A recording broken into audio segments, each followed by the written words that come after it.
Good morning everyone and welcome back to Morning Markets here at True Potential.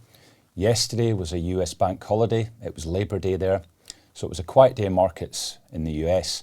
But today we're going to reflect on what happened towards the end of last week. It was covered by George Bell yesterday, what it means for equity markets and also for bond markets.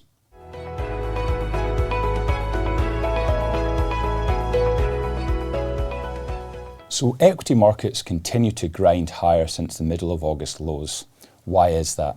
Well, what we're continuing to see, particularly from the US, is data coming in which indicates slowing growth. Normally slowing growth would be reflected in weaker equity prices, but of course the starting point this time is much higher growth in the US. And any signs of a cooling in growth supporting this idea of disinflation, that is slowing price pressures, is likely supportive for growth and for asset prices because it helps support the narrative that central banks are done with their increases in interest rates. And hopefully the meetings we have coming ahead from central bankers will largely reflect that.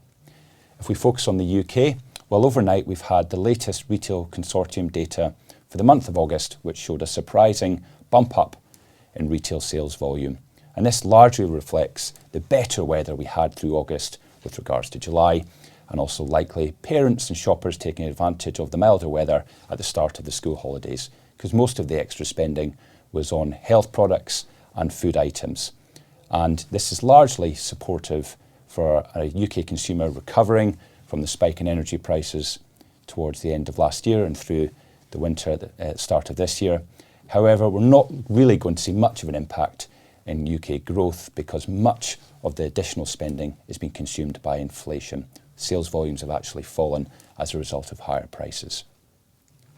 So we've had higher equity prices through the month of August, but we've not really seen higher bond prices. We've actually seen a rise in bond yields despite a broadening of disinflation, not just from the US, but also from the UK and from Europe. So what's driving that? Well, the key difference this time around is the oil market. Oil markets remain very tight because of the proactive control on production from OPEC.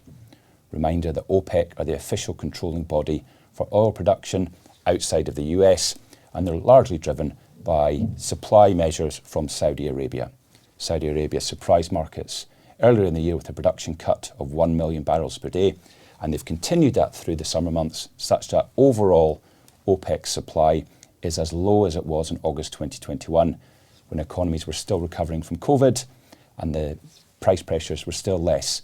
Here, OPEC have decided to try and support prices between $80 and $90 a barrel by controlling supply and in fact keeping a lid on supply, even as growth in China has remained very disappointing and even as growth in Europe has surprised to the downside. So we're still seeing these headline inflation pressures which may emerge only through oil, largely as a result of OPEC actions. And this is probably what will worry central bankers to some extent at their next round of meetings. They'll be more confident that core inflation pressures are falling. We're seeing disinflation there, but there will be some worries that headline inflation could rise to some extent into the autumn and through into the winter because of OPEC actions and a tight oil market. So that's all for today. We've covered equity prices, UK retail sales, and what's driving some of the moves in the bond market. Take care. Thank you.